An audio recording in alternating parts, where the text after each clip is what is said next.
We do continue to follow the situation happening. Speaking of going in soft, Joe Biden has commented on the Israeli-Palestinian ceasefire. So, yeah, let's go ahead and take a look at that. This is breaking news. This happened within the last 2 hours. Joe Biden announces that Hamas and Israel have entered a ceasefire. Let's see what's going on. Listen to how he says the words Israeli Prime Minister. All right, let's see. This is CNN.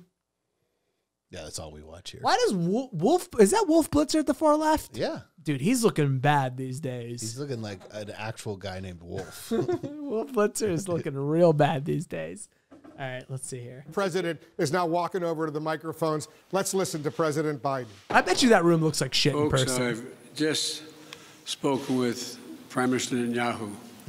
Earlier today, I spoke with President al-Sisi of Egypt. Prime Minister Netanyahu informed me that Israel has agreed to a mutual unconditional ceasefire to begin in less than 2 hours.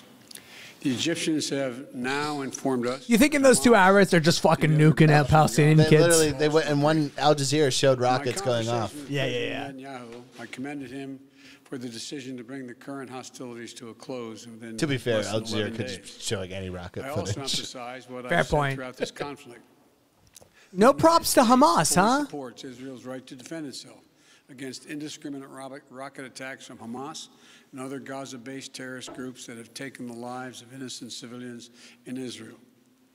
The Prime Yeah, of Minister course. What a wild angle. his appreciation for the Iron Dome system, which our nations developed together and which has saved This is lives me trying to of just countless fucking Israeli really citizens, both just Arab and Jew. bite some I my assure him tongue. of my full support to replenish. Like Israel's Iron nowhere Dome in this system conversation is there like, and by the way, we talked to the Palestinians. They're pretty cool too, man. No, he didn't even talk to the Palestinians. He talked to Egypt. I guarantee you, there's no communication whatsoever. No, he said he talked to the Egyptian president who relayed information.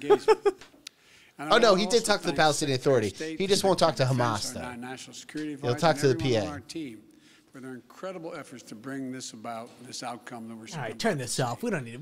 We fucking get it I completely. like so I read the last I read 252 Palestinian deaths, Yeah. 12 Israeli deaths. Hamas agreeing to a ceasefire right now is like when there's a fight between two people and the guy who's getting his ass kicked is like, "We good? Are we good? We're good?" Yeah, I didn't know that defending yourself meant 252 dead. Yeah, it's It's pretty a hell of a defensive effort, honestly. 85 bears. I read 63 children, 45 women, or something like that. By the way, are we getting to a point in history, civilization, where we stop counting women as anything special in death count out of curiosity? Yes. And I'm not saying that in like some kind of an edgy, culture warrior kind of thing. I actually mean that in sort of a genuine question, which is, it's sort of weird to be like, and women were killed too, by the way. They're Right. just as feeble as children. Right. No, I agree with you. I think they do separate it. I think it's children and adults. It should be, but I believe I've read several articles which really 212 people dead as of right now. Holy snapperoonie. And that's just Gaza. That's just Gaza. Yeah. I mean, and 212 people are we should emphasize, they're dead on the outside now, not just the inside. Fully dead. The process is complete. That's what we say in Palestine. 212 people fully dead. Not just dead-eyed. I mean, look, man, my feeling about this is it remains the same all the way through, which is what really drives me nuts about this is everything they claim is problematic about Hamas is fucking Israel, right? You can't sit there and be like, look, Hamas, where you don't negotiate with those terrorists who kill women and children. Who are you talking about? Israel or Hamas at this point? Like, Right. I mean, it's just like it's just who's got the the uniform, because they do it in full camo and boots.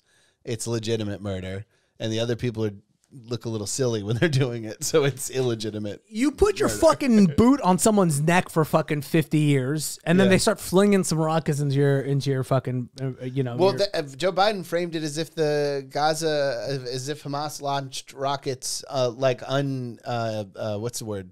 You know what I'm saying? Unprovoked. Unprovoked. But that was a retaliation. What's interesting is Hamas is demand list is pretty fucking reasonable. Hamas, for the first time in their entire lives, put together a pretty reasonable demand list. Usually when Hamas does a demand list, it's a wackadoodle one. Usually Hamas is like, we demand Israel leaves. No more Israel. You're like, all right, it's just not going to fucking happen, dude.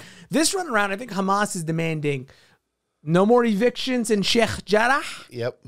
They're demanding no more fucking entering the Mosque of Al-Aqsa, which is, Muslim territory. Stop with the fuckery, Tyler just Googled Hamas demands. There's no doubt that the NSA is looking at this household. All the ISIS theme songs, I've been playing. No, but it's a fairly reasonable demand list that they've put together for the first time, I think, in I've ever seen. So, it's fucking. It's first of all, it's not a conflict. It's not. They got to stop with the conflict. It's not much of a conflict. It's not a conflict. It's an ass whooping. My cousin is trying to study for they got this fucked up education system over there, which puts your entire education system, like your educational career from kindergarten to 12th grade, it's all dependent on one test that you take at the very end. Jesus Christ. Like, imagine if your SATs was like, that's it. Like, everybody has to take SATs, and whatever you get on your SATs, that's what's going to determine. That's in Palestine? That's what Palestine is. That's how the Middle East in general works. They're trying to study for their fucking final test while all of this fucking nonsense is happening, man. It's quite fucking insane. Do they live in Gaza? They live in the West Bank. The West Bank is what's going on is there's conducted operations happening, a little more targeted, I should say, being conducted. And so they're getting like rockets over the head. They're getting like, everybody stay inside. We're coming into the village to get one guy, Right. So it's a fucking distracting situation. Who were they bombing? Because here's my understanding of the situation. They started evicting people during Ramadan. Yeah. And then they started using COVID as a reason to stop people from gathering at night during Ramadan at the mosque. And then that turned into riots, and then they shot people. And then after they shot people, Hamas shot some rockets back. And then they started the airstrike. So who exactly, in that scenario, when they're like, well, we're targeting this person or that person or this person, who are they looking for? Well, according to this article, they're looking for one specific person. One very unique, special person. Tyler, do you mind pulling up the article about the man that Israel cannot kill? So this whole thing, according to, it's right there. It says Israel trying to assassinate a man it just can't kill. According to this report here, they have been trying to kill one particular person this whole time, and the whole reason why this siege has taken place is to try to get this one guy. Let's hit play on this here. I think his name is Mohammed Defai. Mohammed the Guest. Diouf. Yeah. 5 times he's been the target of Israeli airstrikes, and 5 times he's survived. Mohammed Diab Ibrahim al-Masri, better known as Mohammed Deif, the commander of the Hamas military wing, is very much alive, despite losing all his limbs after an Israeli strike. Okay, I'm going to argue with the very much alive. He doesn't have He's a single limb. breathing. In a warning to Israel, shortly before this round of fighting broke out.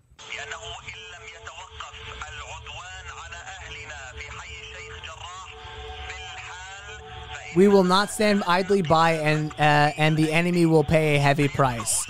Yeah, right. He looks like Justin Trudeau at a fucking Christmas party right there. After involvement in a series of terror attacks which killed several Israeli civilians and soldiers, most prominently the kidnapping of Sergeant Nachshon Weissman. Okay, pause it real quick. This is where Hamas, it's like, you can argue that they are a political party. You know, they are definitely designated as a terrorist organization in the United States of America. Yeah. But I don't really think you got to stay away from the videos where somebody's on their knees and you're holding up a passport with the AK-47 and a mask on. If you want anybody to, do they not learn at all about media? We don't. Hamas, not everybody, but Hamas specifically. Palestinians in general, and Hamas, of course, being specifically who we're talking about here, the most media savvy people. I mean, when I see this guy and I see that he's the commander of Hamas, now I know Hamas is not in charge of Palestine. I know that's not how it works. The way it works, there's nobody in charge of Palestine. Exactly. I really want to emphasize this. There's no army. It's not like they're like, well, get the army to take care of things. There's no army. Yeah, that's why it's not a conflict. That's why it's not a conflict. There's no army. Hamas is a political party, which basically, here's what's going to happen when you don't have an army. Eventually, someone's going to be the fucking army. Militias start. So, but when I see the way Hamas kind of communicates with people, I'm like, well, I don't really want to give you a state. And when you're doing the AK-47 guy on his knees, I'm like, I don't know, man. Like, listen, I would love for your people to be free, but maybe not you. I'm sorry to do this, and I'm sorry to make the joke, but it's so fucking... This is what happens when you don't let Jews in the mix. You gotta have a couple Jews in the PR room. Being like, no. That's a bad look. And there are plenty that would do it because we looked into that one guy who is just for hire for dictators. Well, he'll step in. He works for the Mossad. He'll fucking come right over. I believe his name was Ben Menashe. Yeah. So look, you gotta have a little bit better of a media representation. Hamas is not doing great. Look, man, I could pull up a couple cartoons right now that'll make your fucking stomach turn. Hamas is got some problems from a PR perspective. Hamas is like Black Sheep, that Chris Farley movie. Sure. Where they're like, just don't give them a microphone. You know what, Brian? I don't know what you mean, but go ahead. Do you know what I mean, Tyler? Have you seen Black Sheep with Chris Farley? I've never seen it. All right, well, whatever. Nonetheless, look, they've got a bad PR team. We know that. But that doesn't change the fact that, Palestine is just getting its ass whooped, and the United States is arguing for a ceasefire with missiles they gave them. It just seems ridiculous. It seems so absurd. I'm seeing articles. It's kind of rude of the United States to give a gift and then tell people what to do with the gift. Very true. The other part about it, too, is they sell the arms to Israel. You can't sell the arms to Israel and be like, but don't use these. Don't you dare. Like, come on, man. You've already sold them. Once I buy it, baby, I'll do whatever the fuck I want to do with it. You know what I mean? Yeah.